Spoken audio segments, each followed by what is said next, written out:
Evelyn, good afternoon. Hello. Yes, good afternoon. What's the time in your area, in your zone? Well, at the moment it's about 12 o'clock, so Oh, it's it's good noon. midday time. Yeah. Yeah, it was. I already was there on Friday, and the conference started at about 4:30 in the morning in German time. So I was there from around 5 a.m. in the morning, but I was still very tired, but it still was interesting to hear all the interesting talks. Yes. Uh, Thank you. We are also very glad to have you in this 3-day international present webinar. And congratulations and welcome to you in to India. So it's Thank you very wonderful. much. It's my pleasure to be here. Thank you. So we'll begin with the presentation very shortly. Yeah. Sorry? We'll begin the presentation shortly. Just wait 1 or 2 minutes. Okay. Sir, You're we the are first. we are live now, sir. Okay. Is the parallel session also started? Yes, sir. The recording is also started. Okay. Okay. Can we start in that case? Yes, you start. Okay. Thank you, Dr. Shumit Kumar Maiti. A very good afternoon to all the participants in this third and final day of the 3-day international webinar on imagining catastrophe, literary and cultural representations of environmental disasters, organized by the Department of English and IQAC, Seva, Bharati, Mahavidyalaya, Kapgari, Jhargram, West Bengal, India. On behalf of the college as well on behalf of the department, I welcome all the participants. Now, day 1 and day 2 had been thoroughly engaging and academically fulfilling. In day 1, we had Professor Scott Slovic, University Distinguished Professor of Environmental Humanities, University of Idaho, USA, who delivered the keynote address where he dealt with the concept of literary precarity and eco-disaster. This was followed by Professor Sharnlata Rangarajan in her plenary speech, who traced the trajectory of ecological identity and talked about the function of eco-criticism in the Anthropocene. In day 2, the first plenary speech of day 2, Professor Joyjit Ghosh, Professor, Department of English, Vidyasagar University, spoke about the way contemporary poets have reacted to the problem of environment. This was followed by Professor Pramod K. Nair, Professor, Department of English, Hyderabad Central University, who talked about different aspects, with the virus being the focal point of our argument. Now, before we start our proceedings for the day, let me take this occasion, first of all, to express my gratitude to Dr. Babulal Mahato, WBC's Executive, SDO Jhargram, Government of West Bengal, and Administrator of Seva Bharati Mahavidyalaya. Our sincere thanks to Professor Dr. Devaprasad Shah, Principal Seva Bharati Mahavidyalaya, for his constant support. We are really indebted to have Dr. Amiyo Kumar Panda, Honorable Vice Chancellor of Sadhu Ramchand Murmu University, who inaugurated the webinar. And throughout these 2 days, we had many wonderful presenters presenting papers on different aspects of the themes. And with that short intro, now we would go into the technical session. Before going to that, I have a slight announcement to make. Those paper presenters who are part of technical session 4, they are requested to use the link that has been circulated in the WhatsApp group and join the session. And I would also request Dr. Shumit Kumar Maiti to kindly coordinate the program on that link and introduce Professor Shneyashish Maiti to the speaker, to the audience. Now, let us begin. It gives me immense pleasure to welcome Dr. Ujjwal Jana, Professor of Associate Professor, Department of English, Pondicherry University. And before I request Dr. Ujjwal Jana to chair the session, let me say a few words about Dr. Ujjwal Jana.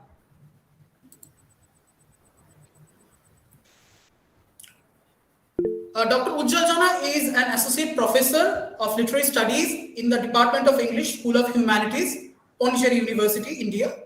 His areas of interest are Indian poetics, literary studies, transnational studies, and digital humanities. He is the co-editor of Green Symphony, Studies in Eco-Criticism, Ecological Criticism for Our Times, Literature, Nature and Critical Inquiry, Sarup and Sons, New Delhi 2011. Ecological Criticism for Our Times, Literature, Nature and Critical Inquiry, Author Press, New Delhi 2011. And Subaltern Vision, a study in post-colonial Indian English novel, Cambridge Scholars Publishing, UK 2012. He has also authored 2 textbooks published by Director of Distance Education, Pondicherry University. He is the author of English Communication Skills and Grammar, Director of Distance Education, Pondicherry University 2015, and Applied Phonetics in English, Director of Distance Education, Pondicherry University 2016. He has published essays on Indian poetics, literary studies, translation studies, Indian literature in English. He was a Fulbright visiting lecturer, Indian Studies Program, Indiana University, Bloomington, USA in 2007 and 8. He was nominated for Commonwealth Academic Staff Fellowship in UK for the year 2013. Now, with that short and brief introduction, may I now request Dr. Ujjwal Rana to kindly chair the session. Over to you, sir. Yes, Dr. Sarkar, thank you for this generous introduction. I'm indeed privileged and honored to have been invited to chair this session, and I would like to thank the organizers of the Department of English, Seva Bharati Mahavidyalaya, for giving me this opportunity to be a part of this journey. And I'm happy to note that the last 2 days have been kind of fabulous. I mean, in terms of presentations, in terms of academic discussions. And so without any further delay, I would like to start the program right now, as this is a pretty lengthy session and we have almost as many as 12 speakers. So I would like to give some kind of housekeeping advices for them. Each and every speaker will be getting, regrettably, I have to say that only 5 minutes time. I mean, generally, which is, I know that for sharing your thoughts and for reading even a paper, 5 minutes is not enough. And so this is one. And then once all the presentations are over, I'll be asking, I'll make the platform open for discussions, question, answers. In between, if the participants are interested, they can put their questions in the chat box, and they can specifically earmark it for the respective speaker, because so that we don't want to create any kind of confusion. If they have any question for a particular speaker, they do mention it in the chat box, so that it would be convenient for the speaker also to address them in the right spirit. And with this note, so let me start the program. And our first speaker is from Germany, and we have Evelyn Moore, research scholar, University of Constance, Germany. And so welcome you, Evelyn, to India. And may I ask you to read your paper? Yes, the title of her paper is The Seriality of Doom, Narrating Eco-Disaster in Contemporary Television. Over to Evelyn. Right, thank you very much. Now, before I start, I would also like to take the opportunity to thank everyone for organizing and participating in this great conference. It's a pleasure to be here. And now I will just shortly share my screen. I hope this will work. Okay, can you see the screen? No, it's not visible. Yes, it is now. Please Okay. proceed. Okay, great. So, as we have discussed over the past 2 days, ecological disasters are ubiquitous in contemporary culture, and studying these representations helps us imagining and coming to terms with the dangers we face in the Anthropocene. So what I'm interested in this paper is the role of seriality in the representation of disaster in contemporary television. Seriality, at its most basic definition, involves the principle of repetition and variation. As I would argue, seriality is deeply inscribed in the environmental discourse as a principle that will structure life on Earth in the years to come. Scientists agree that the destructive powers of human activity will remain the cause of environmental problems for a very long time. And even if the ramifications of anthropogenic climate change are about to take the least dramatic path, the damage done will continue to endanger life as we know it. In this sense, ecological disasters and risks will haunt us over and over again in various forms and are therefore to be understood as serial phenomena. Evelyn, may I request you, to move the slides? Actually, slides are actually fixed. So yes. Yeah. Could you please? Yeah, do that? I will. Right. I will now move to the next slide. I hope you can see it. Yeah. Thank you. So, okay. Seriality is, of course, also an important structural principle in televisual storytelling. And as I will demonstrate in the following, the serial form plays a key role in imagining environmental issues on television. And in order to make this argument a bit more tangible, I will briefly talk about the TV series The 100, which aired between 2014 and 2020, and that deals with the situation roughly 100 years after a nuclear apocalypse has destroyed the Earth, and mankind has emigrated to space and is now testing the Earth's surface in order to explore if the Earth is survivable again. So starting out as a post-apocalyptic story, The 100 moves on to represent a series of disasters over the course of 7 seasons. Because of these disasters, some characters have to flee back into space over and over again, and when they are in space, they of course get to see the Earth as a whole. And I would like to show some screenshots on that, because this image of people looking at the Earth becomes a kind of icon in the series and is also serialized. So this is at the beginning of the series. You can see that the Earth has recovered over the course of 100 years, but shortly after that, the Earth is destroyed again in a nuclear fire that kind of arises from the remaining nuclear reactors on Earth. And after that, almost the entire surface is destroyed again, except for one little green spot. So if you look at the bottom of this image, you can see one teeny tiny bit of green land, which could, of course, be inhabited by human beings, but instead of doing so, they fight over this last piece of land and destroy it again, so that after that, the ultimate ecocide has happened and the Earth is absolutely not inhabitable anymore. Now, there is so much more that could be said about the series, and I'm really wrapping this up now, but what happens next is basically that they find a new planet and get a new beginning, but with this new beginning also new problems arise and also new disasters arise.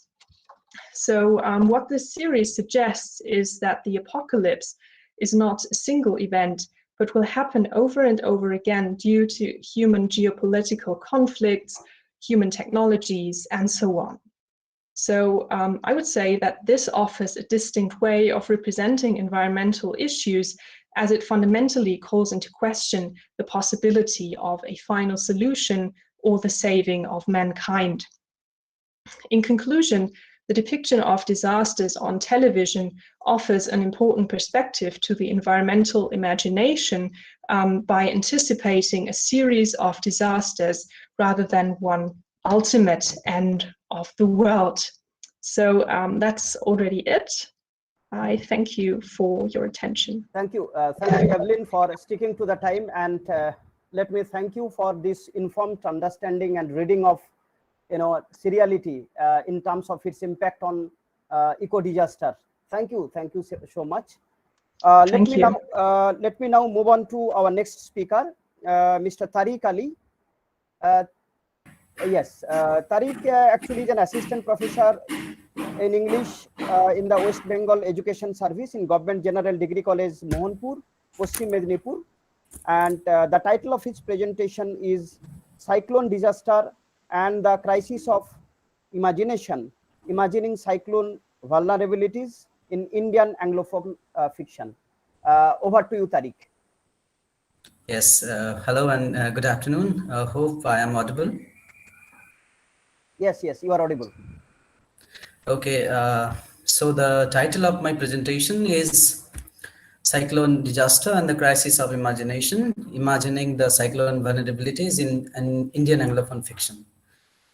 What I'm going to do in my paper, I'm going to focus on the crisis of imagination in representing the cyclone vulnerabilities in Indian Anglophone fiction. Actually, I would try to place Indian Anglophone fiction's silence on cyclone hazards vis-a-vis Bengali literature's preoccupation with cyclone activities to show how it is actually the author's positionality that determines his or her response to cyclone vulnerabilities in India in particular. We know that in 2016, Amitabh Ghosh actually came forward with his non-fiction, The Great Dredgement. And this book provides a fresh perspective on anthropogenic climate change in its discourses, its history, politics, and its representation in various forms of cultural production.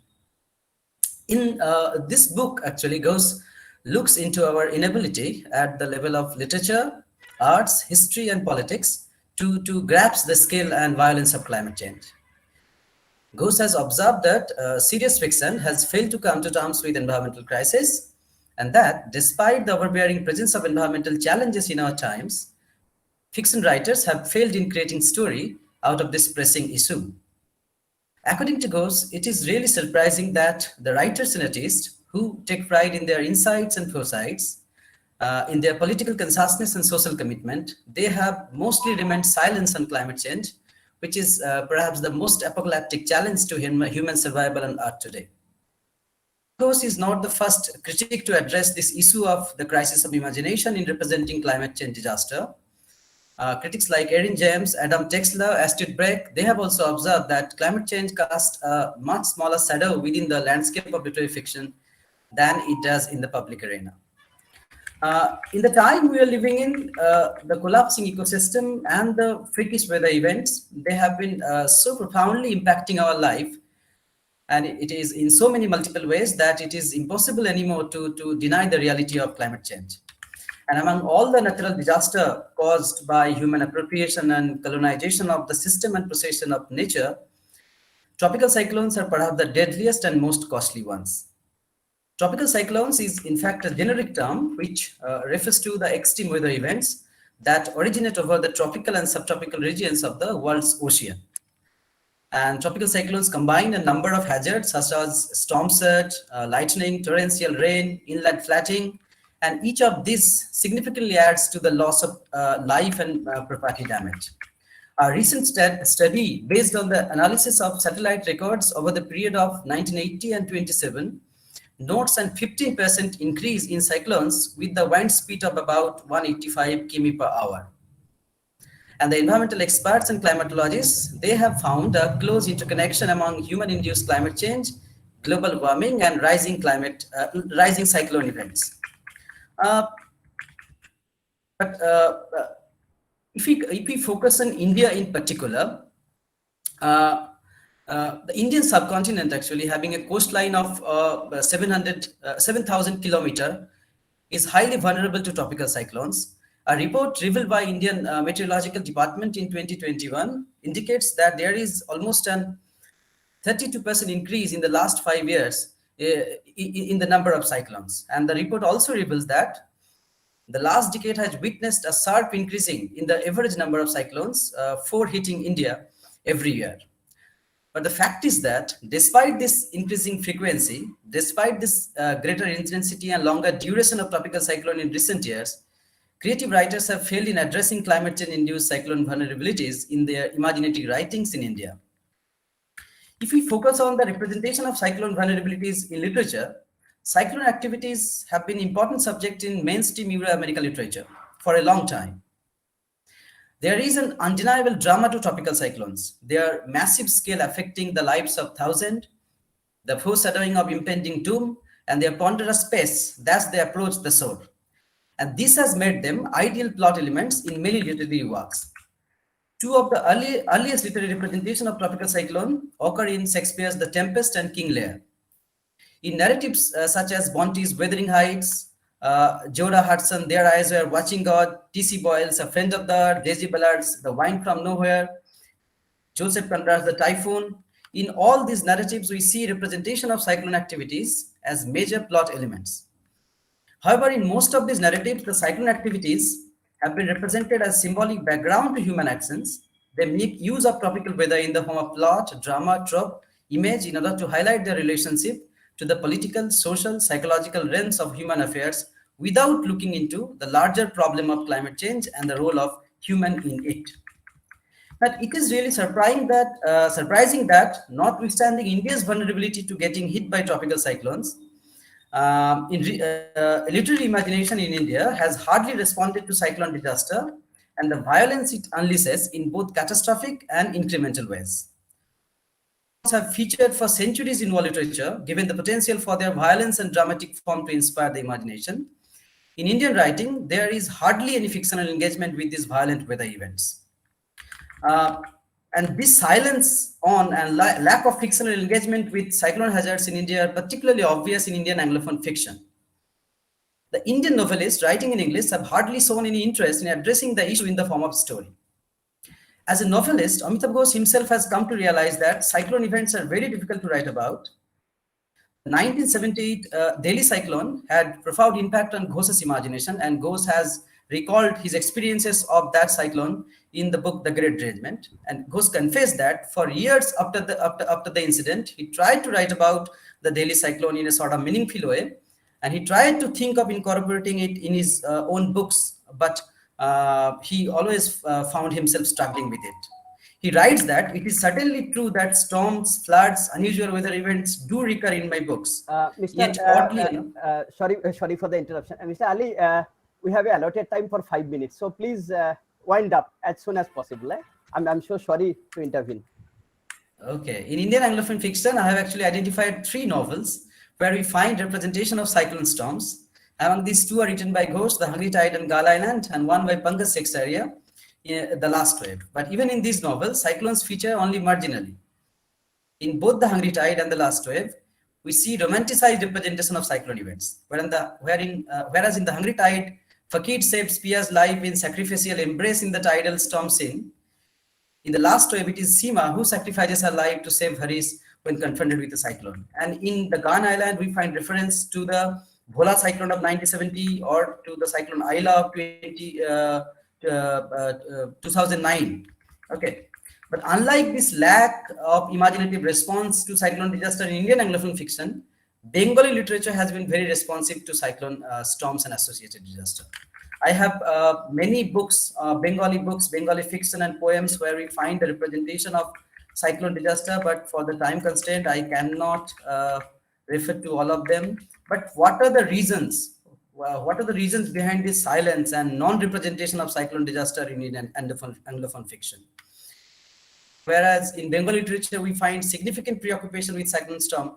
In Indian Anglophone fiction, we find a crisis of imagination in dealing with these cyclone vulnerabilities.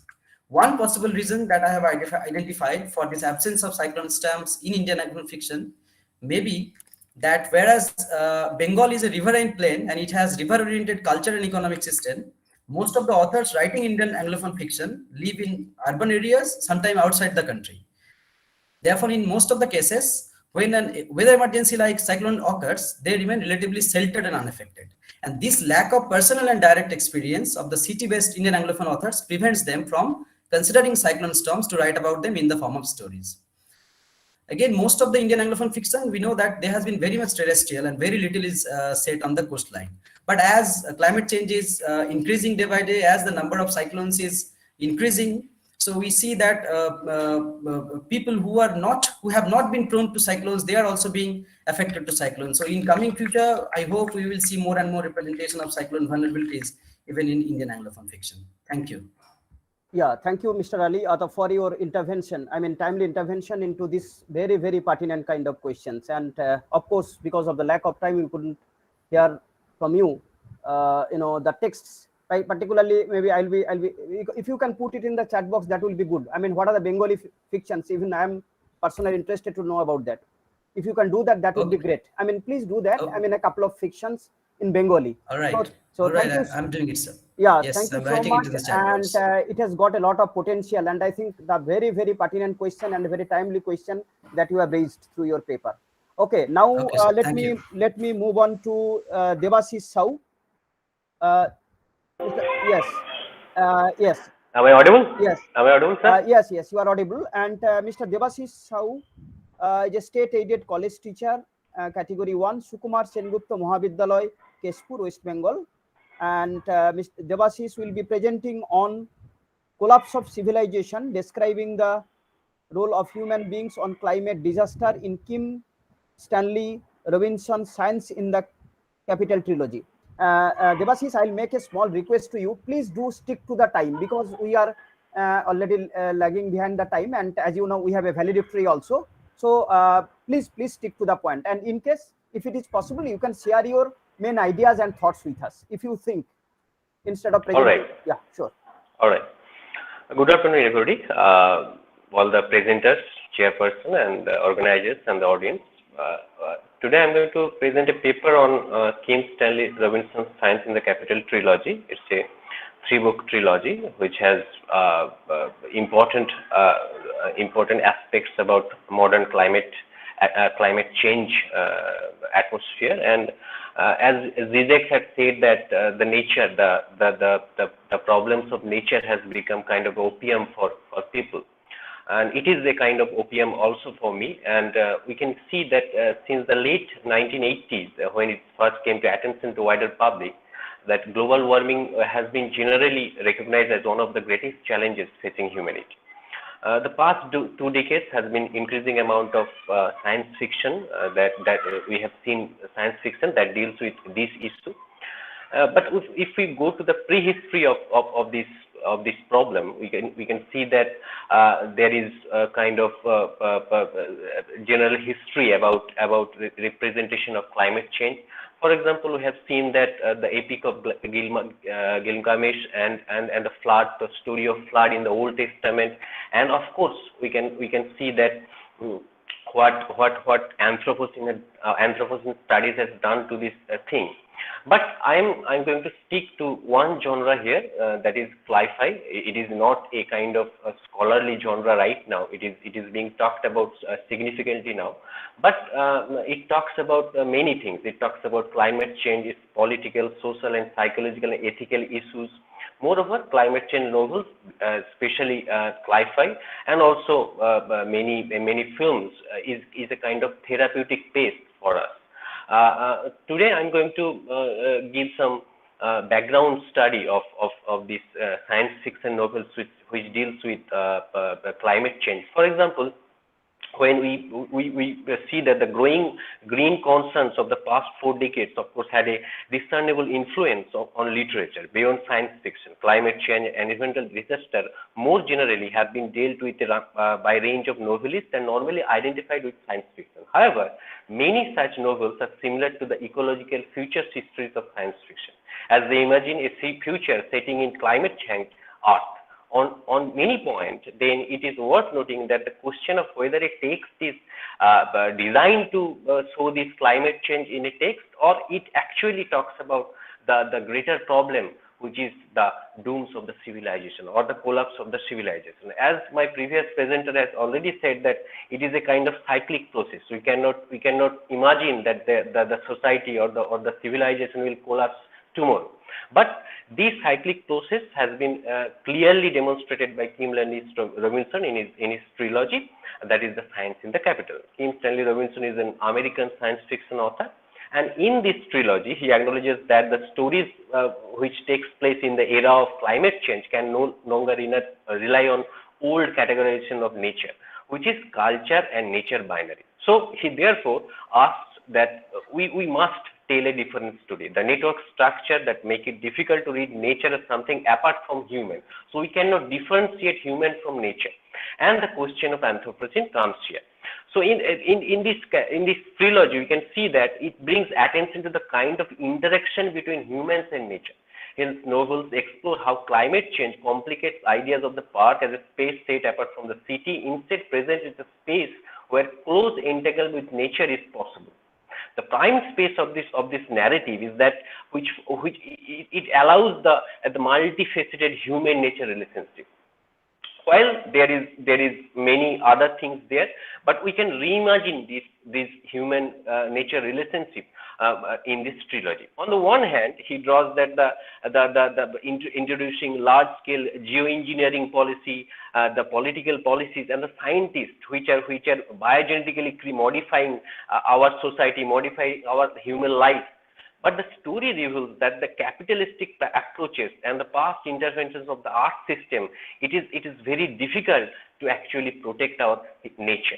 So the relationship which he talks in his trilogy, we can see that the author highlights the sustainability of many things. For example, one example is terraforming. The terraforming the planet is not only involved the change of geophysical makeup of the planet, but it is a reflection of the underlying value and the belief system on which the human development depends. The trilogy therefore explores the humans that technologically can solve the climate problem, while depicting how the very idea of climate change, perhaps the ways in which we think that our existence, our collective interaction on Earth is not so safe right now. So if I try to conclude my discussion here with some kind of literary anecdotes, I think that the phrase climate change is an attempt to narrate the ecological situation which is right now.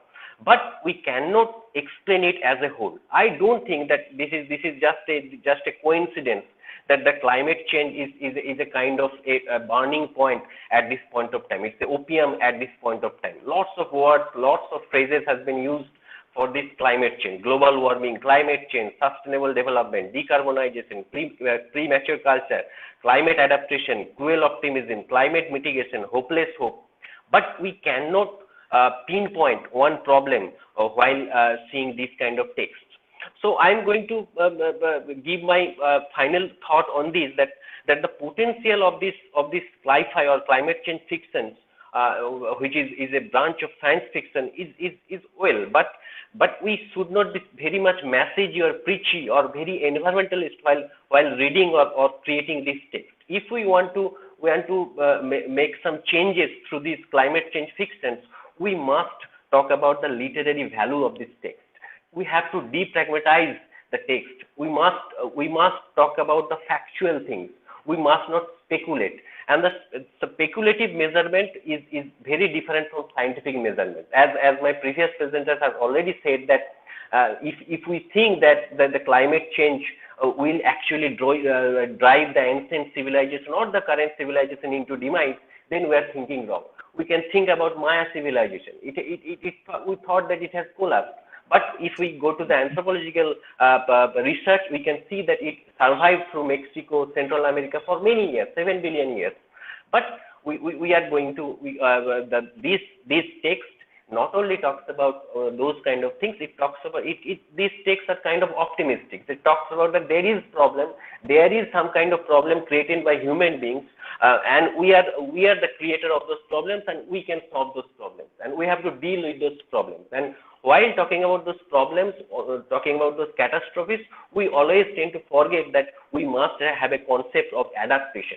Every civilization, every human beings of this world has a concept of adaptation. They have adapted to every psychology, every climate change, every global warming changes in the society. So we must take this trilogy, written by Kim Stanley Robinson, as a kind of optimistic way of thinking about climate change and global warming. Thank you. Yeah, thank you, Mr. Shahu, for your thought-provoking paper. Yes, we need to take it forward. We must not be content with whatever has happened. I mean, we must be optimistic. Problems will be there, difficulties will be there, challenges will be there, and that is the job of a good artist, literary artist, you know, to make us think, to make us take forward our mission in future, so that we can make it a habitable place, as you all know. So thanks for raising a number of questions. I mean, climate change or climate fiction, whatever it might be, it's not a kind of isolated kind of endeavor. Okay, so we must take into consideration each and every aspect, every kind of problem that must come on our way, and we must take a collective effort in order to counter them. And thanks for this food for thought. And now let me move over to the next speaker. Sonalika Chaturvedi, and this is a joint paper. In fact, Sonalika Chaturvedi, Yes, sir. research scholar, Department of Humanities and Social Sciences, National Institute of Technology, Uttarakhand, and Dr. Renu Bhadola Dangwal, Assistant Professor of English, Department of Humanities and Social Sciences, NIT Uttarakhand. So, and the title of the paper is Writing the Grotesque, Poisoned Bodies and Toxic Environment in Ambikustan Mangad's Sharga. So, may I ask Sonalika to present your paper and Sir, share your thoughts? But please stick to our time frame, because it is just for 5 minutes. So please stick to that, so that we can, kind of wind it up in the timely way. yes, sir. I'm going to share my screen.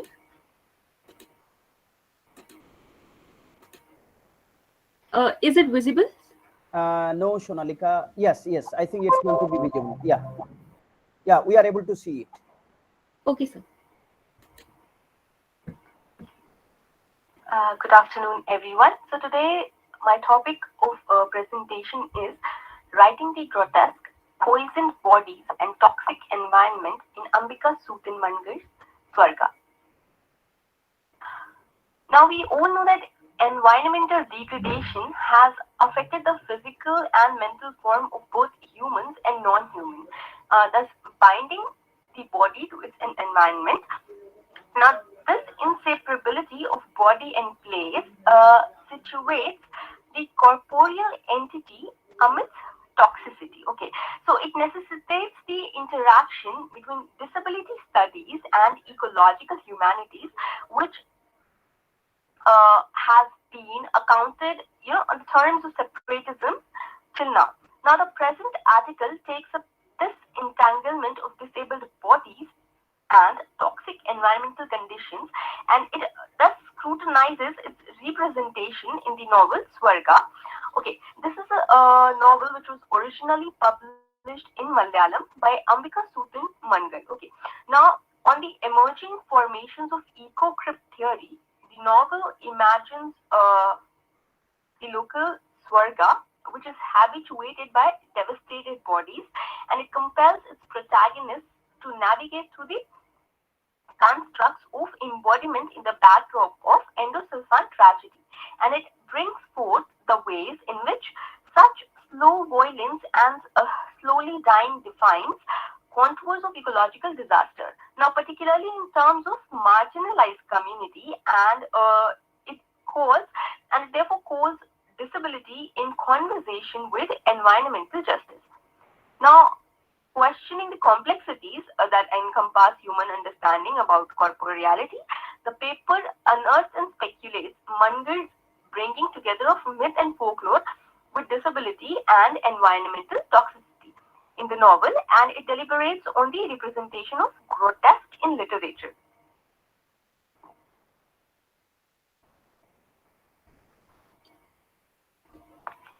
Now, Swarga addresses the human rights implications of an ecological catastrophe that has not been officially declared as one induced by the state. Also, this work is a fictional engagement that highlights the incidental damage to the ecology that was attendant upon the indiscriminate use of organochloride pesticide endosulfan on the cashew plantations at the Enmakaje in Kasaragod district of Kerala. Okay, so this was done through aerial spraying, as you can see in the picture. Now, the effect of this pesticide was seen largely on, kids, on the children. So this is what is depicted, something similar to what you can see on the on your screens is depicted in the novel, where Mangal says that children with tongues jutting out of the mouth well below the chin, children with enormous heads, and mentally ill children, these kind of deformities developed as a result of the pesticide.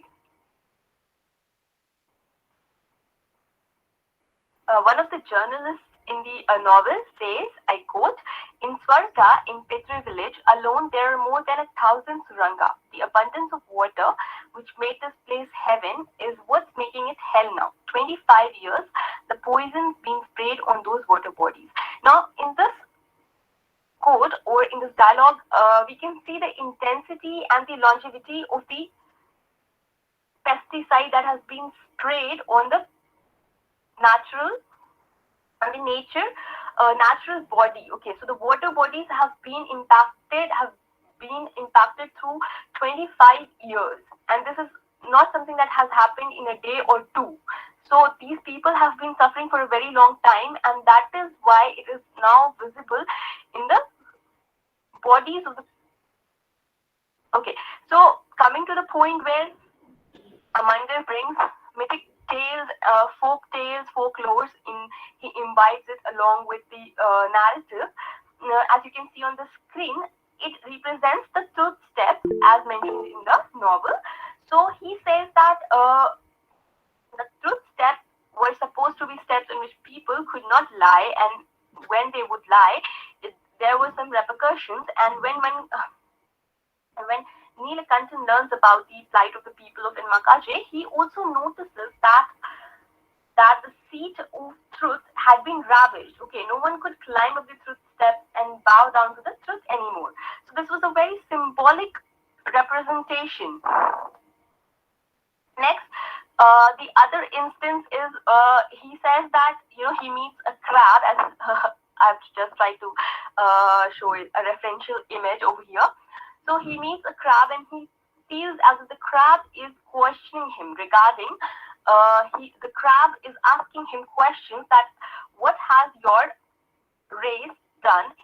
He feels as if the crab is asking, hey human being, tell me. Okay, so what have you done with all my comrades who fought the war of life in the Dharma Kshetra, Kurukshetra? Okay, so Neelakantan feels responsible. Sonalika, sorry for the interruption. May I ask you to wind up your presentation because we are running short of time? Yes, sir, it's almost over. Sure. Please.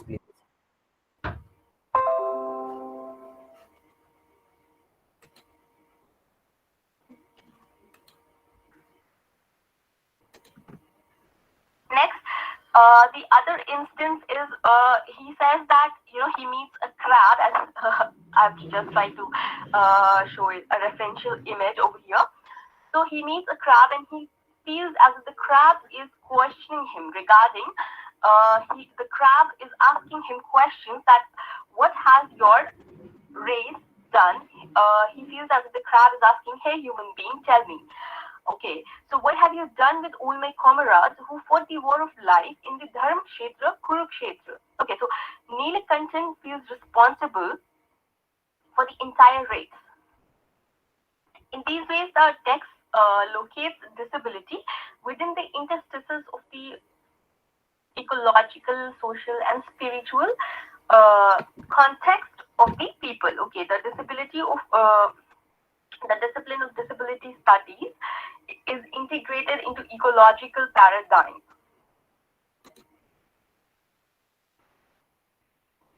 Thank you. Okay, Sonalika, thank you so much for this close reading of this wonderful text. I think this was originally written in Malayalam and it was translated by J. Devika. So thank you for bringing to light this particular problem which has happened in reality in the northern part of Kerala. So thank you for the presentation. Now let me move on to our next speaker, Smaranjit Singho, Assistant Professor, Department of English, Ramakrishna Nagar College, Karimganj, Assam. So Saranjit will be presenting on imperialism and ecological crisis in James Cameron's movie Avatar. Smaranjit, I'll be asking you to please stick to the time. Please stick to the time, 5 minutes. Am I audible, sir? Yes, you are audible. You are very much audible.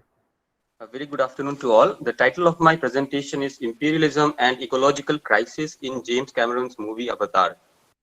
We all have watched the movie more or less, so I'm not going to talk about the storyline of the movie, but the basic plot is about a conflict between human beings and the Navi people, who are the inhabitants of an imaginary planet, Pandora, in the year 2154.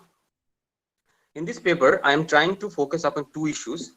Firstly, how James Cameron's movie Avatar reiterates the disastrous impact of imperialism on the ecology of the native land.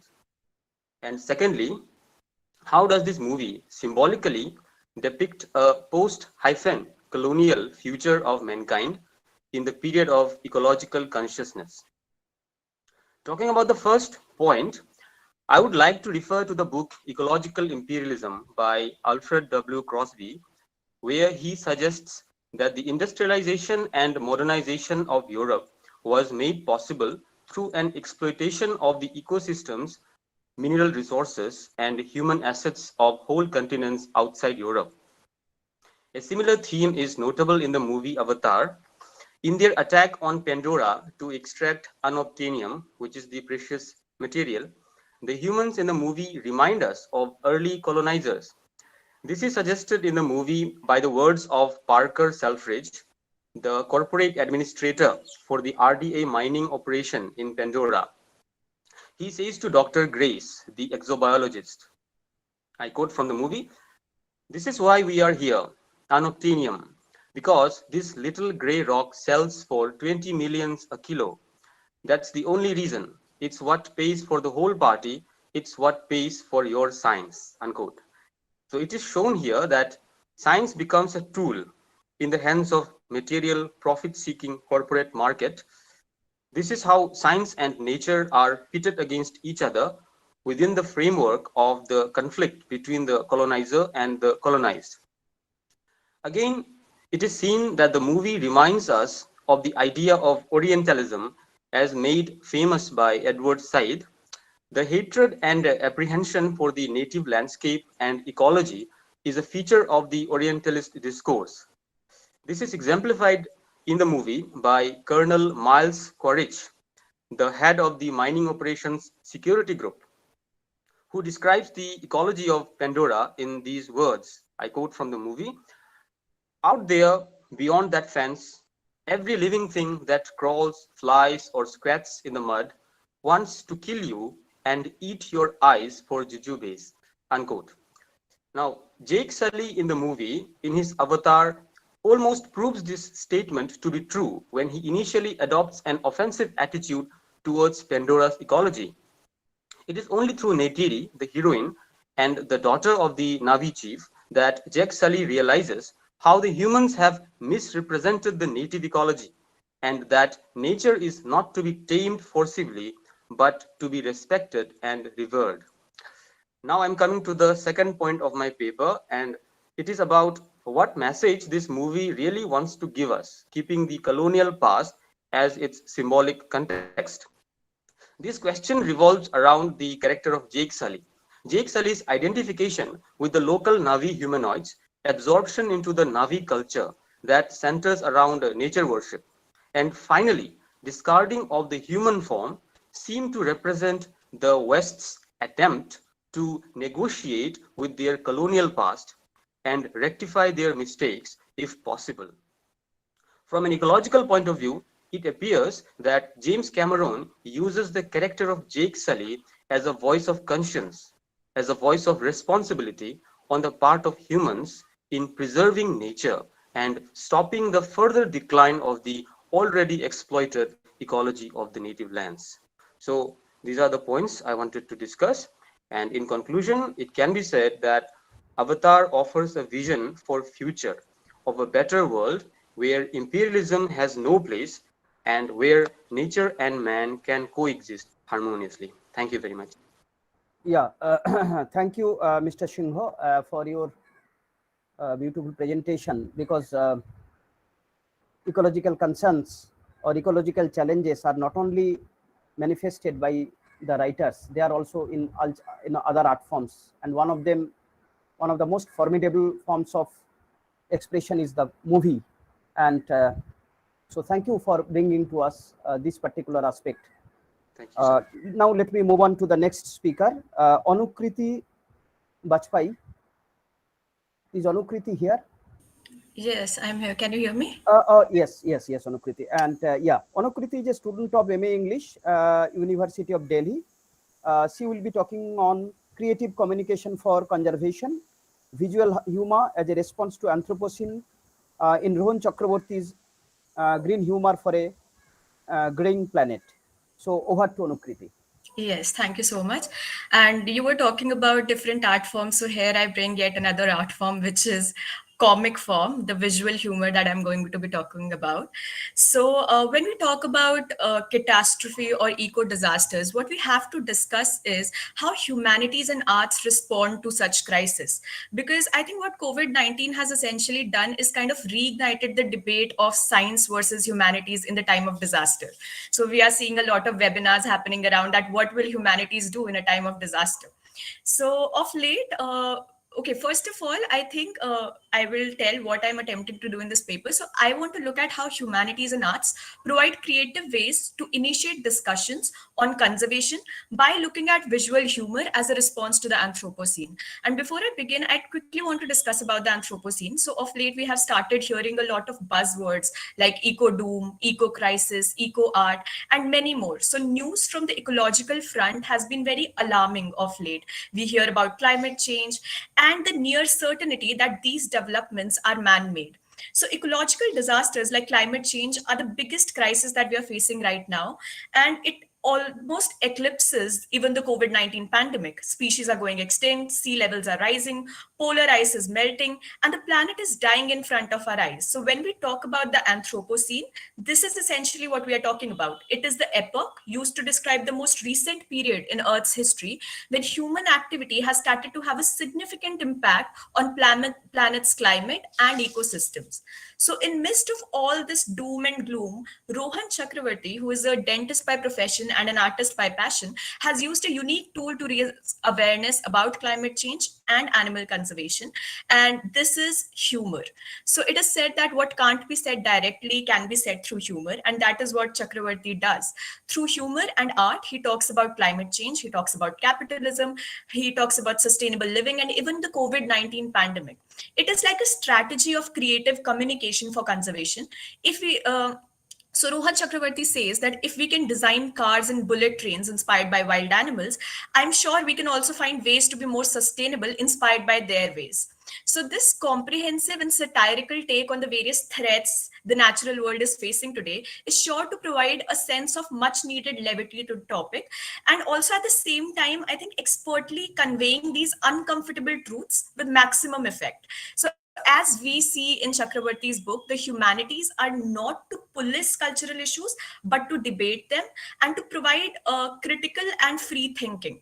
Humanities are essential if we want to strengthen our response to crisis and offer different ways to approach a disaster or a crisis so that we can look at things more objectively and get to creative solutions. I wish we had more time so I could present the screen and share some of the comic strips with you, because those were really fun to read. But I really hope that all of you give the book a read and enjoy it as much as I did, and see how something as simple and comical and not essentially meant to deal with serious issues can bring about a change. How visual humor can prove to be a great strategy to initiate a discussion about ecological sustainability and conservation. I'll conclude by saying that the arts are an essential part of reimagining new modes of adaptation and participation by expanding our conversations, as well as offering alternative and tangible ways of redoing our political and day-to-day actions. So we do not need to wistfully long for days that have gone by. We actually need to look at the present and present the stories of others. We have to uplift the past and present stories of others, and especially those stories that have been neglected till now and sort of intentionally repressed. So stories not just of the human, but of the more than human. Uplifting these stories creatively may offer earthlings a wealth of insight and wisdom for traveling into the long future. Creative imagination is what we will need to rely on to shift our current unsustainable direction to a more ecologically sustainable future. Thank you. Yes, thank you, Anukriti, for adding another creative dimension to our ongoing discussion on climate crisis. And as you are talking about humor, I was immediately reminded of, humor as one of the aesthetic components was put in by Bharati's Natya Shastra as one of the rasas.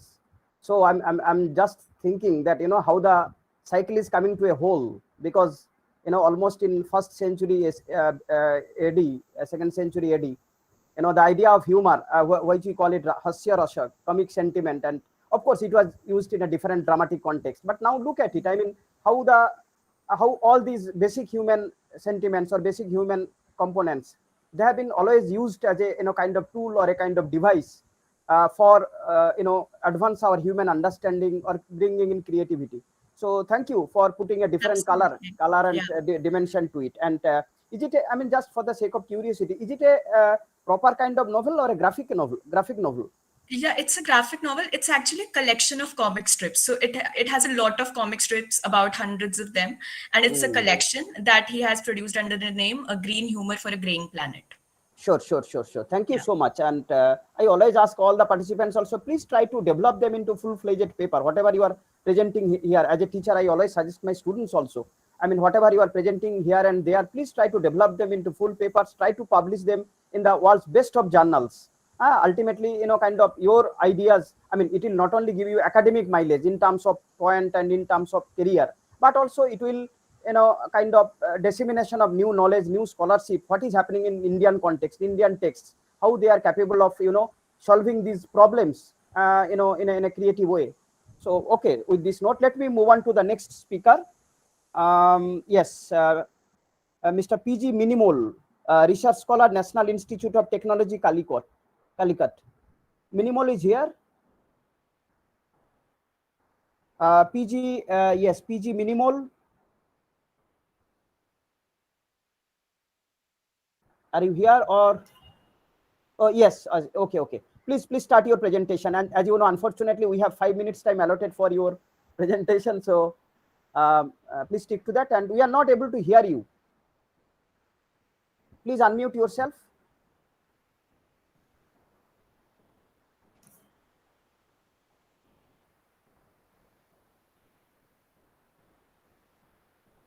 I think, sir, she is absent. You can move on to the next paper presenter. Okay, no, she actually wrote it in the chat box. Some problem, sir. Yes, she's there. She's there. She wrote it in the chat box. Maybe she's encountering some problem. She's there. Yes, she responded in the chat box. Okay, Minimal, what I can do, maybe I can take you up in the next slot. So let me go ahead because we are running short of time. So are you okay or? Okay, no problem. We can take her up after Joydeep. Okay, now our next speaker is Joydeep Ghosh. Mr. Ghosh is here. Yes, Mr. Joydeep Ghosh is an assistant professor of English, Mograhat College, South 24 Parganas. And Mr. Ghosh will be making presentation on culture of modernity and ecological change. A reading of Amitabh Ghosh's The Great Derangement, Climate Change and the Unthinkable. So over to Mr. Ghosh. Thank you, sir. So I pay my respect to the chair, and then I would like to congratulate this Mahavidyalaya, Seva Bharati Mahavidyalaya for.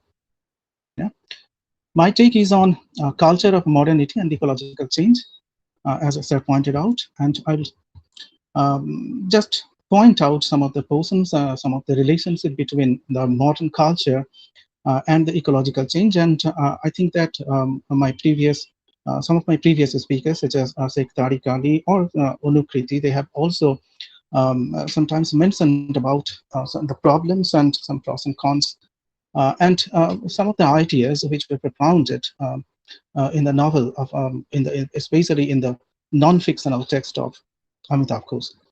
So we all know that Amitabh Ghosh is a responsible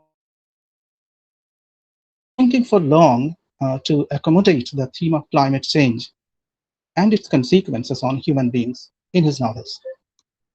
Keeping the Anthropocene in mind, with the rapidly changing global environment causing disaster in different parts of the world, it is essential to have an understanding into the relationship of nature, culture, science, politics, and industrial development, all of which in some way or the other are associated with climate change.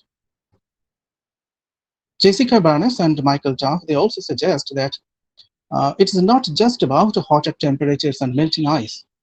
It is also about stories and images, myth and reality, knowledge and ignorance, humor and tragedy, questions that are at root cultural in nature. So climate change studies also invite an inspection to the impacts of changing climatic patterns on national economy or policy making for reducing greenhouse gas emissions or overall carbon health of a country. With his academic background rooted in anthropology and a novelist dedicated to always upholding the humanistic concerns, it was quite natural for Amitabh Ghosh to look at ecological change from a different perspective that is not solely confined to scientific discourses alone, but rather integral to how it is politically, culturally, and obviously literally mediated. Now, it is high time that we change our attitude towards our environment. In our culture, as Ghosh said, lies an awareness of the precariousness of human existence. So this precariousness of human existence, it finds place in the biblical and Quranic images and references as in Norse mythology and even in the Sanskrit tales of Pralaya. Ghosh says that literary imagination in all the ages was informed everywhere by this awareness, except in the case of modernity. So here is an exception. But some questions obviously arise. How did it come about that practical people like the founders of colonies and cities, they have showed such an indifference to the destructive power of Mother Earth? The obvious reason for this must have been, as Ghosh traced it, the European Enlightenment's, quote unquote, predatory hubris in relation to the earth and its resources. This is a way of thinking that deliberately excludes things and forces that lie beyond the horizon of the matter at hand. So it was a avowed philosophy of the colonization brought about by the West that the resources of the earth are there to be exploited by mankind, especially by those who are advanced scientifically and technologically. Sure enough, Ghosh critiques the European practice of negating certain forms of knowledge from its epistemological boundary and traces the genealogy of climate change, imperialism, and capitalism taking shape from European Enlightenment. So climate change poses a powerful challenge to what is perhaps the single most important political conception of the modern era, that is the idea of freedom, which is central not only to contemporary politics, but also to the humanities, the arts, and literature, as expounded by modernity. Mr. The Ghosh, advocates of freedom. Sorry for Yes, the interruption. I mean, could you please wind up your paper in about 1 minute, because time is up already. Okay, sir. Okay, sir. I'm so sorry. Okay, I'm trying. So these humanistic concerns or freedom concerns, they are all human-centric movements. And here is climate change has not been a significant political issue in any of the countries already reeling under the disastrous impact of climate change, as we find in the South Asian countries, especially in the South Asian countries. And the last day we had some news that 11 countries have been chosen. They have been identified that they are they are very much vulnerable at the impact of climate change. So political energy is directed around the questions of identity, religion, caste, ethnicity, or etc., so and so and so forth. So what about climate change when the situation is so grave? That is the question. What about people's activism and obviously literary activism? Which direction is it taking in the postmodern geocentric scenario? Is it on the right track, or is it a great derangement from the what role it should have taken? The novelist raises the issue to ponder over in his non-fiction. And we know that in his other work, that was petrofiction, which he has penned earlier, that has created a whole new form of petrofiction or petroculture studies. So this one, that is the great derangement, that is taking up the issue of cultural climate change, and that has given a particular boost to the field of literary imagination. And he has also pointed out some of the some of the lacunas in this particular field, and we can hope that the coming literary imagination will obviously counter these issues in a more obviously sensible way, political as well as in a medical and literary way. That's all. Thank you. Yeah, thank you, Mr. Ghosh, and for your kind of reflections on this wonderful non-fictional prose writing of Amitava Ghosh. Now let me move on to the next speaker. I mean, next speaker means PG Minimal. Are you okay with your presentation now? Okay, sir. Okay. Yeah. I'm ready, sir. Yeah, please stick to your time, because Okay. we are lagging behind the time. So please try to summarize your ideas and thoughts. Okay, sir. Thank you. My title is Speaking for and of Nature, Tracing Aboriginal Ecological Concerns in Alexis Wright's The Swan Book. There is an inherent concern for nature in the writings of Aboriginal Australian writers. The writers themselves have admitted it on various occasions. They attribute it to their cultural upbringing. Australian Aboriginal culture, one of the oldest continuing cultures of the world, is noted for the importance it gives to nature. Nature has a significant and vital role in their culture. They attach spiritual connection with land, water, and all other elements of nature. It is quite natural that writers from a culture which gives priority to nature react to the crises like climate change, global warming, pollutions of various types and degrees. Alexis Wright, an Aboriginal writer from the Vani community of Australia, writes about her culture and concern for nature in her works. Recipient of the prestigious Miles Franklin Award, Wright has an important place in the literary and political circles of Australia. The novels Plains of Promise, Carpentaria, and The Swan Book are noted for their representation of Aboriginal culture and nature. In these books, she speaks for nature and people and alike. This paper tries to explore ecological concerns in her work, The Swan Book. The novel has the human and non-human world merging into one where it is impossible to differentiate which one gets priority. It would rather be fine to say that both the worlds are painted with equal amount of effort so that none is prioritized over the other. Unlike most of the non-indigenous literary texts where natural environment provides setting and background to the main story, the Swan Book has the environment and animals, birds, and other natural and human-made objects come to the foreground, and they have their own role and stories to narrate along with its major human character, Oblivia Itleen, who is a mute and traumatized Aboriginal girl. It is a futuristic novel which presents Australia, which has been devastated by climate change. The novel calls for a political change in the matter of issues related to environment and nature. She describes climate change in the novel as a global issue, not as something that has to be addressed as local issue. It is portrayed as a slow violence. Thereby, she emphasized the need for a shift in the mode of narrating and addressing the conventional political narrative of climate change. Um, I'm skipping some of the pages here. Uh, uh, Yes, Australian eco-philosopher Van Plumwood is of the opinion that the basis of ecological crisis is the widespread proliferation of the human nature dualism. The non-human agency and the depiction of environment in the novel stem from indigenous cosmologies and the relationship that the community has with the land. Unlike other non-indigenous communities, the Aboriginal community possesses a special and deep relation with their land. They prefer the word country over land or place. It is much more than a place for dwelling. Rocks, trees, river, hill, animal, and human come to their idea of country. Their laws are nothing but their ways of living. It is the primary source and place of learning. The Aboriginal spiritual worldview that binds the people with the environment is brought into the novel Swan Book by Alexis Wright. Even while it is labeled as apocalyptic and futuristic and a fiction on climate change, it can be considered as a novel that reflects the culture of Aboriginal people. It not only discusses the specificity of Aboriginal culture, but the problems faced by the Aboriginal people in their land with which they have a strong bond. One of the greatest issues that Aboriginal people face today is the dispossession of land.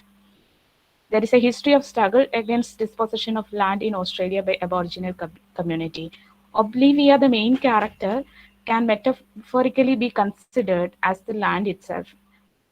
Following silence can be read as an intervention of the colonizers into the land and consequent disempowerment of their community or community. Going on in the mind of the main character, and she is trying to gain sovereignty over her mind. This can be compared to the struggle in which the people of Aboriginal communities are engaged in claiming their right over their own land. The people have to live around the swamp once they are back from the army-run Aboriginal detention camp. They live in the margins of the country as landless people. The novel discusses not only the political dispossession but dispossession caused due to climate change caused by human beings. The novel presents a landscape that is altered beyond recognition by the climate change and the intervention of the army into the land. The swamp's eutrophication and the tropical north, infested by dust, shows the damage caused to the land which once was serene and sacred. Along with the country, the climate change has shattered the entire species from their lands and their stories. Land is the source of their stories, and stories are meant to preserve the country. Storytelling has an important place in the culture of Aboriginal community as it creates a connection between the past and present, the ancestors and the future generation, and it was the only means of transferring knowledge among the community. Non-human agency and subjectivity can be seen in the Minimal, depiction. I'll be requesting you to wind up your paper. I'll just go to the conclusion. So, according to the Nemanis and Walker, acknowledging the agency of non-human nature increases the sense of our shared presence and shared making of the weather world. They opine that our bodies and our time are mutually implicated in environmental changes. They don't consider weather and climate as separate from human world, but are rather of us and in us and through us. This inseparable relation is seen in the depiction of Oblivia's thought and person and the depiction of landscape and nature. This portrayal can be seen as a cohabitation of space, which is a manifestation of the strong physical and spiritual bond between Aboriginal people and the Australian landscape. Thank you, sir. Yeah, thank you so much for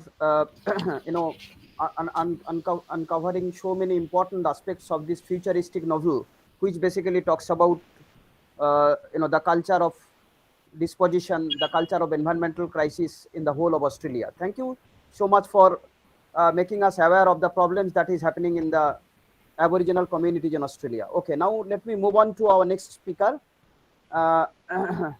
Shobhan Maiti. Shobhan is a faculty in the Department of English, Santal Bidroh, Sardho Shatobarshiki Mahavidyalaya, Gwaltor, West Bengal, and he will be talking about anthropocentric entropy succumbs to ecocentric symbiosis, a study of eco-justice in Sarah Joseph's Gift in Green.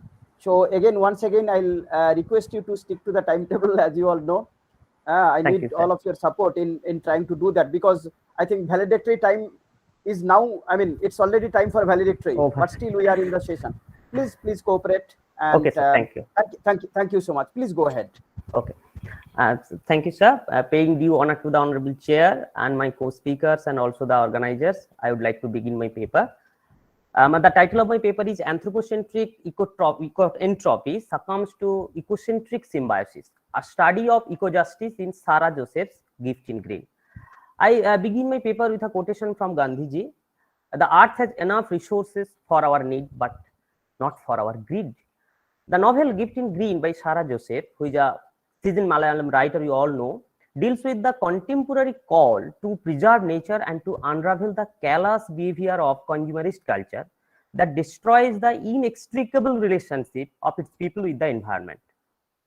Indian Express has rightly pointed out that the book is about our changing relations with the soil and of the shift from the agriculture to agribusiness. So by its standard, the novel is primarily a jeremiad, to quote Slovik's phrase, the warning or a critique that challenges the reader to political action and social reform.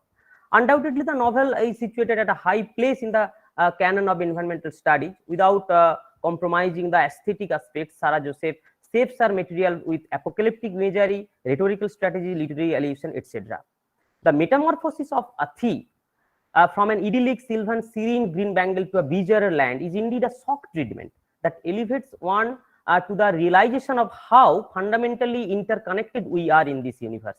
Athi remains a testimony of how, as for Sarah Joseph, as well as for Mahasweta Devi also, the process of writing itself has become a process of activism. The novel is set in a fictitious place named Athi. The people of Athi, destined to bear painful witness to its death and decay, sheltered and resourced by the virgin purity of Athi's waters, their lives are quite unsuspecting of any technological molestation waiting in the wings. The waterlogged marshy fields of Athi easily yielded to the requirements of her children. But this peace is marred with the entry of Kumaran, a former son of Athai and now an ambitious entrepreneur who returns to fulfill his commercial enterprises by transforming Athi into a fertile land. With his gift of the greed, he succeeds in convincing the indigenous community to encroach their lands and fills it with garbage. The land and water bodies have been totally contaminated, and every living species has fled away from the land. The people of Athai mourn like the crew in Coleridge's Rime of the Ancient Mariner, water, water everywhere, nor any drop to drink. So the toxic discourse in Athai unfolds itself through the four of Frederick Boyle's criteria. I had, due to the paucity of time, I can't name the four. Only for the sake of my paper, I have taken the third point, the threat of hegemonic oppression, which comes from Kumaran. So he is the cutthroat capitalist who easily influences the bureaucracy and acquires the land farmed for generations by the people of Athi. Dinakaran warns them that if Kumaran fills these lands, the whole of Athi will go under water, and this is exactly what happens at the end. An apocalyptic flood engulfs Athi and cleanages all scenes of the human being, and once again flourishes into a new one. So Sarah Joseph has extensively employed the eco-critical symbols of anthropocentric entropy and ecocentric symbiosis here. We all know that entropy is the negative energy within the physical system, which leads to breakdown and disorder, and symbiosis is just the opposite, which denotes the mutually sustaining and coexisting system. So the physical factors of this novel, like chemical hazards, pesticides, garbage from the factories and hospitals, themselves typify the ideology of entropy. But at the end of the day, which is very optimistic one, the hegemonic and entropic forces have been befittingly countered by nature, as it restores the baptismal quality and the pristine purity of water and establishes the ecological symbiosis of balanced ecosystem. So Joseph asserts that holistic development of the universe will only be possible when we correct our narrow anthropocentric view and show respect for others. Privilege of eco-consciousness over ego consciousness should be the maxim of our life. So she advocates for the benign relationship with nature by reassessing the role of man in the ecosystem. Otherwise, nature will take its own course to claim its own share for the sake of eco-justice. So thank you for listening to me. Yeah, thank you, Mr. Maiti, for sticking to time, and thank you for bringing out new nuances and layered meaning of the text from Sarah Joseph's this very, very important text. And let me now move on to our next speaker, Dr. Aparna Ajit. Dr. Aparna Ajit is here. Sir. Okay. Sir? Yeah. Am I audible? Yes. Dr. Aparna Ajit, let me introduce, and Assistant Professor, Department of English, Sri Narayana College for Women, Kollam, Kerala. And she will be talking on Imagining Catastrophe, an appraisal of K. Sachidanandan's The Memory of Hiroshima. Over to Dr. Aparna. Please stick to the time. Please stick to the time of 5 minutes. Yes, sir. Yeah. Warm good evening to one and all. The title of my paper is Imagining Catastrophe, an appraisal of K. Sachidanandan's Hiroshima Remembered.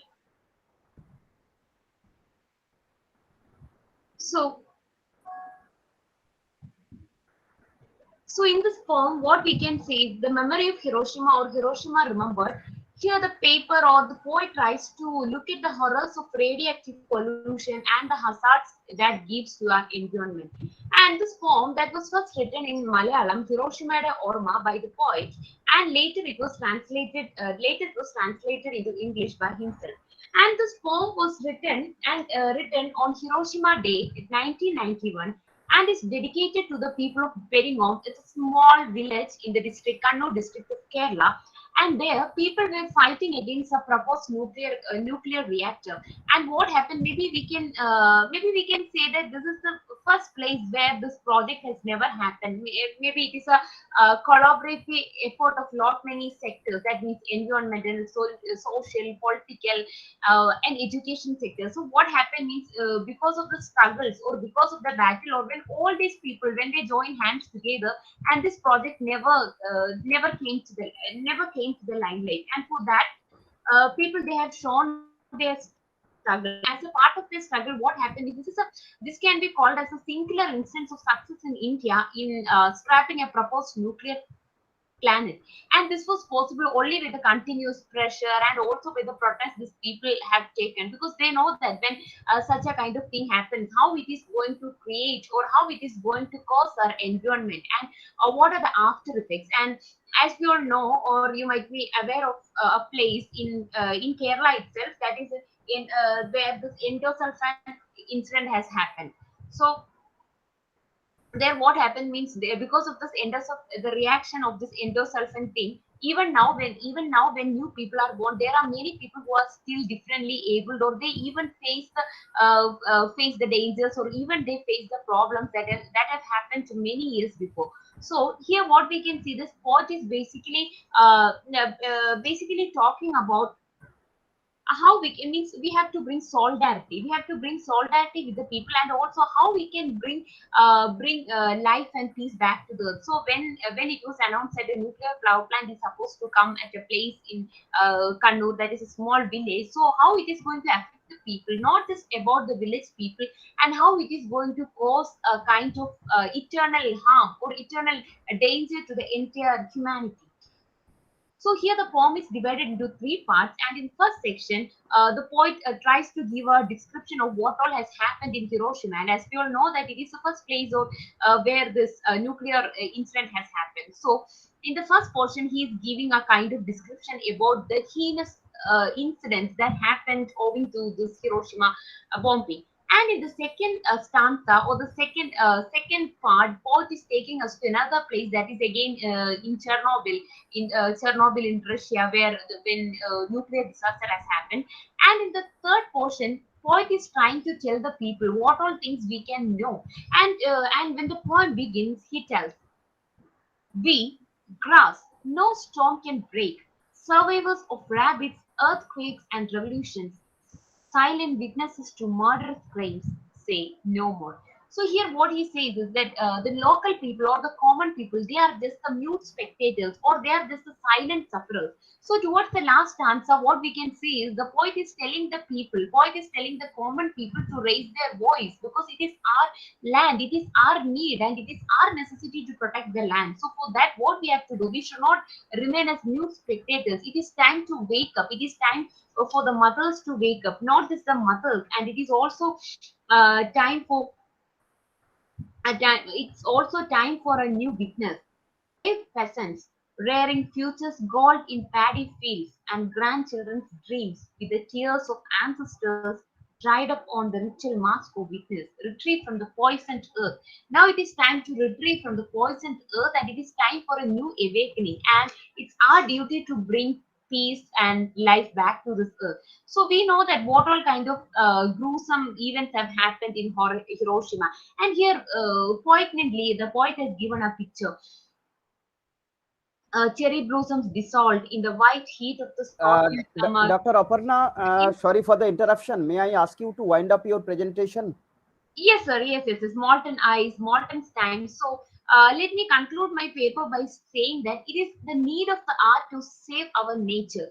To save our nature, what we have to do is to protect and to make it green, and we have to follow many things. I mean that water, we know that disasters are natural and man-made. So even if we cannot control, or even if we cannot totally deny many kinds of disasters happening to us, at least we can reduce the intensity.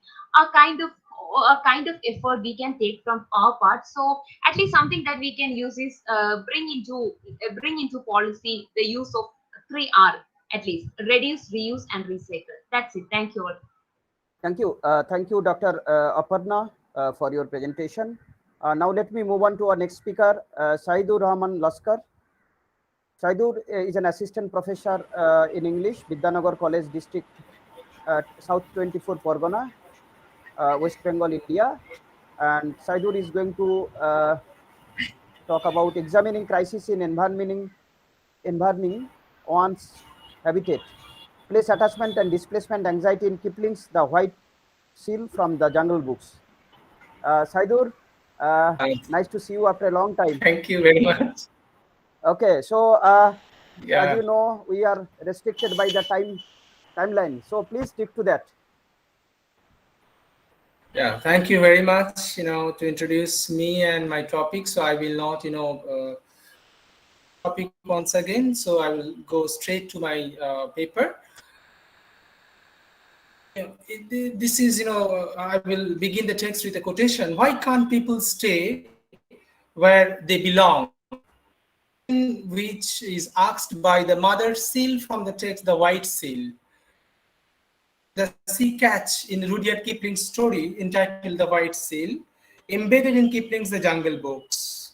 It is a non-Mowgli story dealing with the environmental crisis in the habitat and exploring for a peaceful sea beach or sea island and footprint of violence endangering the species other than humans. Is to focus on the interrogative mentioned above. Why can't people stay where they belong? That is very stimulating question. It poignantly stresses the sense of urgency to locate somewhere peacefully. The very notion of emplacement is, knocking at our shoulder. The crisis of stimulating in a place fingers at one's sense of place attachment and one's being environed. The basic proposition of Heidegger and Merleau-Ponty in this regard is that being means being there, or that, I quote, to be a body is to be tied to a certain world, unquote. In the recent literary theory of place, space and literature, academicians put much emphasis on the place itself rather than the things in the place. So there never was an is without a where. The place is not just a noun in this current literary atmosphere. Yes, this is not a noun. But the place has become a verb of action. It is important to grasp one's there-ness, quote unquote, since it provides the identity marker. The White Seal narrates a story of migrating from one place to another in search of food and optimum atmosphere devoid of human cruelty. The peripatetic mindedness of the seals who traverse miles of distance to reach Novastoshnaya Island or northeast point on the island of St. Paul for a perfect accommodation of the seals. Though they do not settle at a particular beach, their sense of return to the former beach, former place, surfaces in their imaginations of all their actions associated with the place. The Kentucky regionalist writer Wendell Berry puts it very rightly, to know where you are is at least as important as to know what you are doing. Not knowing where you are, you can lose your soul or soil, your life or your home. The seals, once not at Novastoshnaya Beach, relive or imagine beach through their actions. What disturbs them in this unsettled life in their habitat? They skin them ruthlessly. Materials, there is no beach for the seals to live in peace. The extraordinary white seal Kotik is a young seal, cries out in pain, agony, and crisis. I quote, "Isn't there any such island?" Unquote. It is Kotik who questions a very anthropocentric spread of men in endangering the other species and their habitat. Donna Haraway, in her post-humanist discourses, frames the dictum that to be is to be with others. There is a looming horror on the face of Kotik, a young seal born in Novastoshnaya, who utters that where men had come once, they would come again. It says, everywhere we see the footprint of human beings and endangering other species. He finds nowhere a safer beach for his fellow seals. And in their constant changing of places, they also feel a displacement of anxiety and a deep sense of being deterritorialized. If you permit me, I will go on for 1 minute to sum up. Yeah, please quickly do that. Please quickly do that. Okay, thank you very much. So since I talk about the place identity marker, the concept of place is changing, because the place in the sense of in the mind of Kotik is actually it's an imagination of the place, it's the imagination of the format. Okay, so the place is a marker, and through this journey, through this migration, Kotik and his other seals, they are in the process of deterritorialization and reterritorialization. And this is how Lawrence Durrell has rightly said that our concept of place should be in the evolving, the imagination of place should be evolving. Okay, so the past places that stay with a person or people as an accumulated part of identity, though. So our association with the places that we have been attached with earlier, it actually gives us an accumulative identity of ours. And what is needed for us is a peripatetic mindedness, in this regard. And Lawrence Durrell in his famous book called world, if you're writing for an endangered world, is telling that the very vulnerability of human beings, even in the place attachment, even when we are very much put very much emphasis on our place attachment, we become very much xenophobic, we become pathological, we sometimes become very much vulnerable in order to being mapped to the place where we stay. And in this regard, I want to refer to one novel that is a very much pamphlet actually by Ian McEwan, who has rightly says that the name of the novel is The Comfort of Strangers, where Ian McEwan advocates that strangeness is needed to know who you are. And I want to end with a quotation by Donald Andrews from the book of Donald Andrews' eco-criticism, that understanding the self requires an understanding of what the self is not. Thank you. Yeah, thank you, Saidur, for your engaging presentation. And now let me move on to the last speaker, Apurva. She is a she is a research scholar in the Department of English, MJP Rohilkhand University, Bareilly, India. Apurva is here.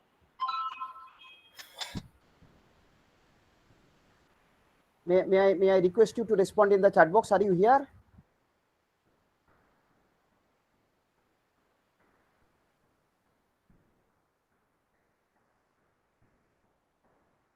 No, Apurva is not present. Oh, okay. Then I think then our presentation is almost done.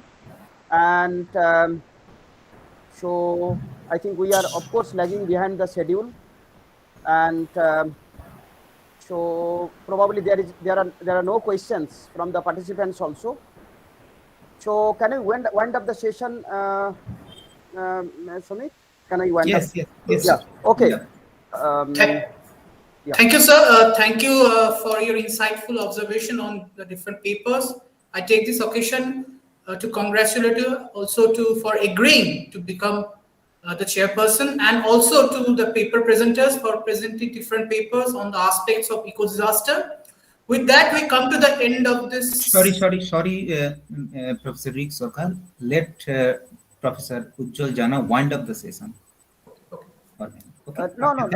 No worry. I mean, yeah. So I would like to. Thank you. I would like to thank in particular all the paper presenters for their engaging discussions, critical thoughts on different issues of the cultural and literary study of environmental humanities, you must say, within the broad area of humanities. And maybe because of the paucity of time, we couldn't hear you much. I'm sure all your papers have a tremendous potential for exploration. This much I can tell you. And kind of young scholars and early career researchers, senior faculty members, all of them, I must say, have contributed a lot to enrich our understanding and broaden the horizon of this particular kind of area based on the theme of the conference. So I would like to thank each one of you. And as I have already mentioned, as I tell my students and my faculty, I mean my research scholars also, please do kind of try to expand your paper. I mean very rich paper, rich thoughts and rich ideas which you have all put in much effort in order to write your paper. Please try to make it a kind of nuanced paper, critically well layered kind of paper, and try to publish it some of the best journals of the world. Okay, there are many journals, I must say, and please look for that. That kind of awareness must come from kind of with you, and also maybe you can consult your mentors, you can consult your supervisors, colleagues, because never compromise with the quality. This is what I use this platform to give this message. Most of the research scholars, most of the students now, they do publish in the predatory journals. Most of them, I'm sorry to say, they are misguided by their friends. Do publish it. They will ask, they will ask, please pay for it 100 rupees or 1000 rupees or 200 rupees. Never compromise with the quality of your paper. All your intellectual thoughts, all your ideas, or you have put it. This is the soul of your intellectual ideas. This is the manifest. So please try to publish them in the widely published journals. I mean, starting from Sage, starting from Routledge, and starting from Oxford University, Cambridge University Press, and there are many kind of university presses in from abroad, and even in India there are some kind of journals which do publish papers in this specific field. Please do be in touch with them. It might take 1 year, 1.5 years, but still, and your paper can be rejected thoroughly, you can be critiqued, but never become discouraged. This is my suggestion to all of you. Okay, so with this note, let me call it a day, and at the end, I would like to thank the organizers, in particular Dr. Maiti and Dr. Sarkar, for giving me this opportunity to chair this exciting session. And in future, let us keep in touch and continue this kind of, I must say, this kind of dialogue or conversation. With this note, let me hand it over to Mr. Sarkar and also Mr. Maiti. Thank you, sir. Thank you for your presence and for accepting our invitation, and for wonderful comments on the papers, and for final advice. Sure. It's a good advice. I think nobody in we these must days. encourage. I mean, there are UGC care list journals also. We must see now. I know that we are lagging. We must make our students professionally competent, I must say. Yes. That job of a teacher is not to teach, but at the same time to kind of give them the pathways.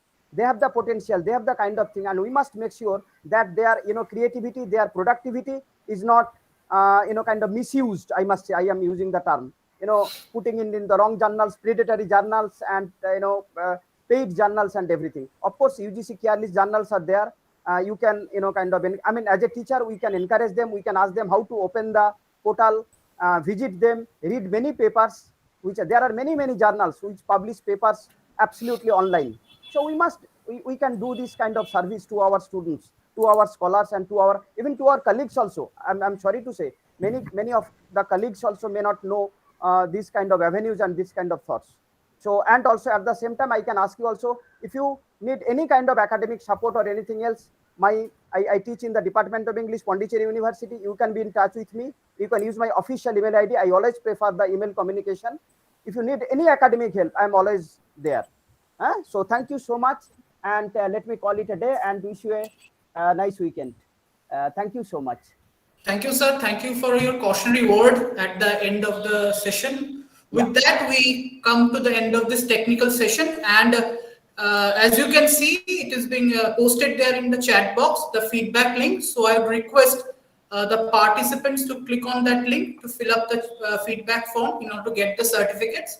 Now, may I now request Mr. Tanmoy Sarkar to read out the report of the day.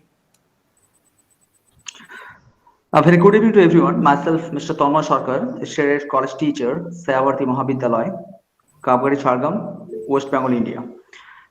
Today is the final day of the 3-day international webinar on imagining catastrophe, literary and cultural representations of Environmental Disaster, organized by Department of English and IQAC, Seva, Bharati, Mahavidyalaya, Kapgari, Jhargram, West Bengal, India. It started with the technical session, which was technical session number 3 of this webinar. The session was chaired by Dr. Ujjwal Jana, Associate Professor, Department of English, Pondicherry University. There were 11 paper presenters in that technical session. Are as follows. The first one, Evelyn Mohr, research scholar, University of Constance, Germany. Next, Sheikh Tariq Ali, assistant professor in English in the WBES, Government General Degree College, Mohanpur, Paschim Medinipur, West Bengal, India. Next, Devasis Sao, state aided college teacher, category 1, Sukumar Sengupta Mahavidyalaya, Keshpur, West Bengal. Next, Sonalika Chaturvedi, research scholar, Department of Humanities and Social Sciences, National Institute of Technology, Uttarakhand, India. And Renu Bhadola Dangwal, assistant professor, Department of Humanities and Social Sciences, National Institute of Technology, Uttarakhand, India. Samranjit Singho, assistant professor, Department of English, Ramkrishnagar College, Karimganj, Assam. Then Anukriti Bajpayee, MA English, University of Delhi. Next, Joydeep Ghosh, assistant professor of English, Mograhat College, South 24 Parganas, West Bengal.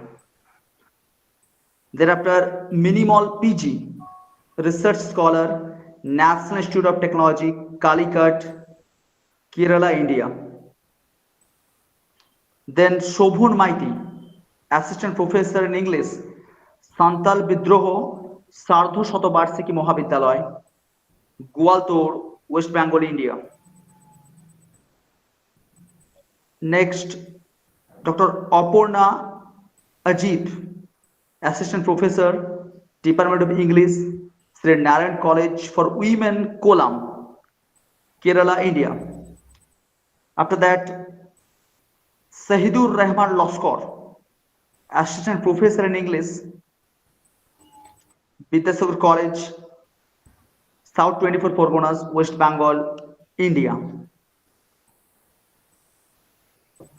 A parallel session is also going on with this. That session was chaired by Dr. Snehasis Maiti, associate professor, Department of English, Kontai PK College, Purbo Medinipur. There are also 10 paper presenters in total. They are as follows. The first one, Anando Laxmi Nair, postgraduate student, St. James College, Ahmedabad, Gujarat, India.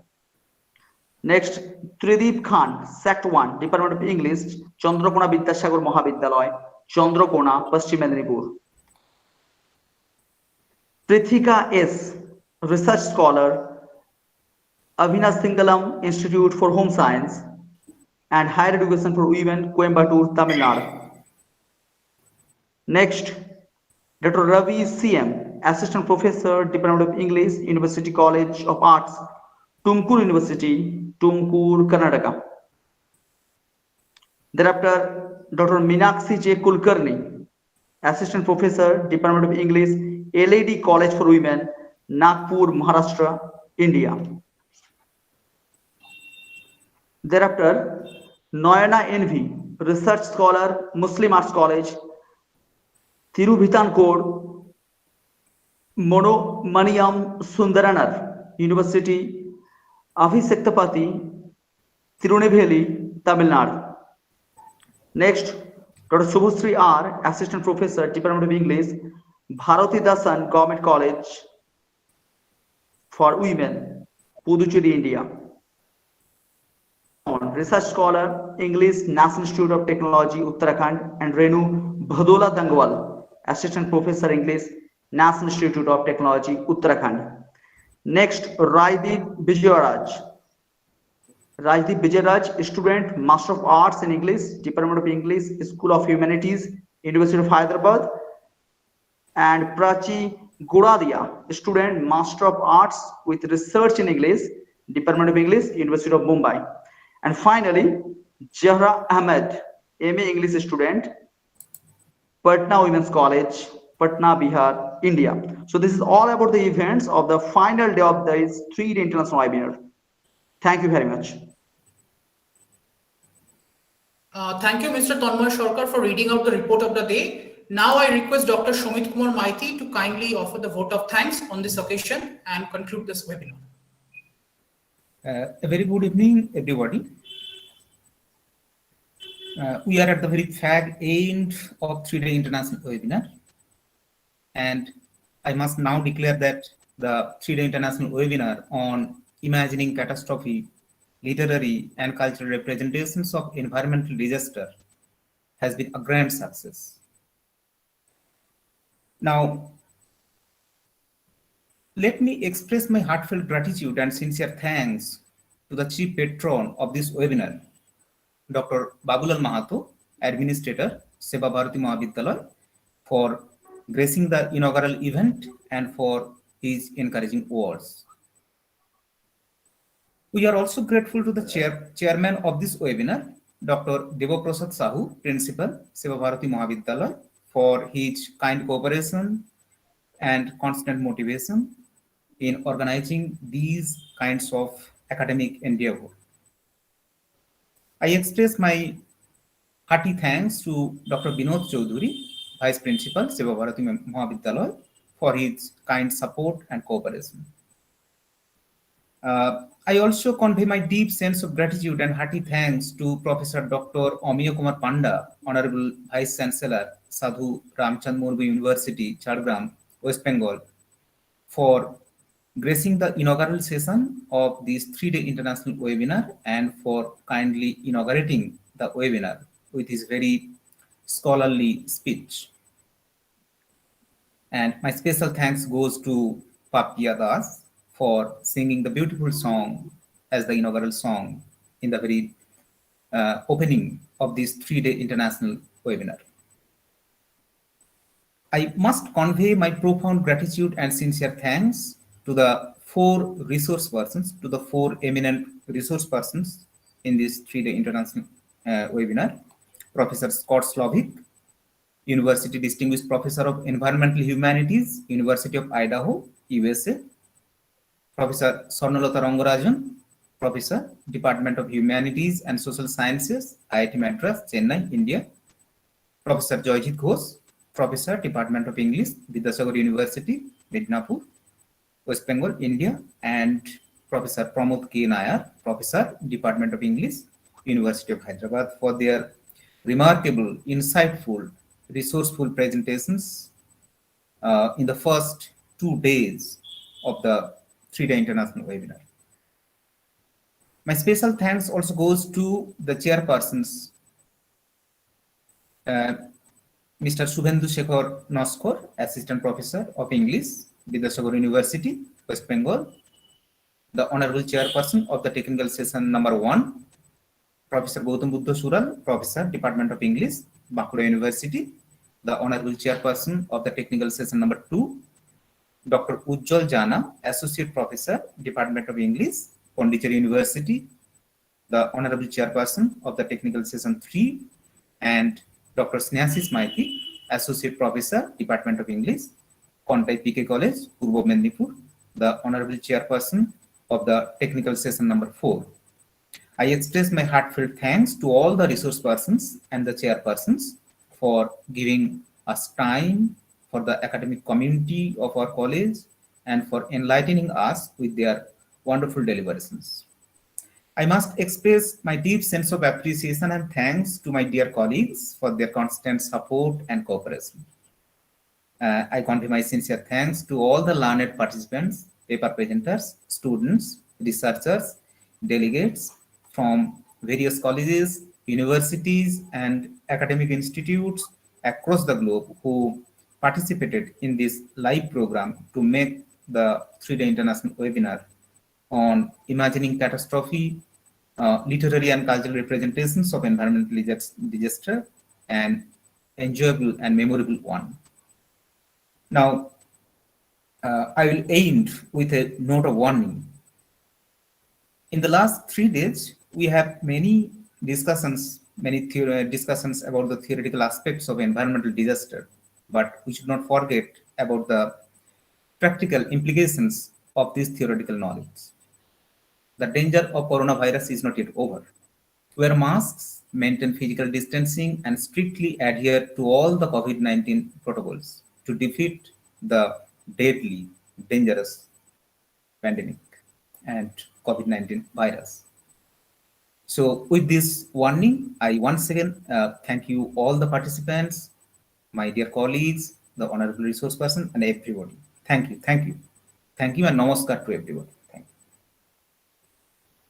you. With that, we come to the end of this webinar.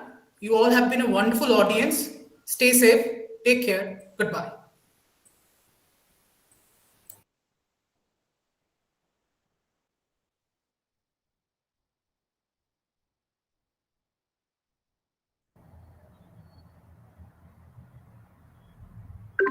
Samit sir? Yes, yes. I Yes, just ma'am? had one query, sir. Can I please ask? Yes, yes. Actually, because of time constraint, I had only sent the abstract. So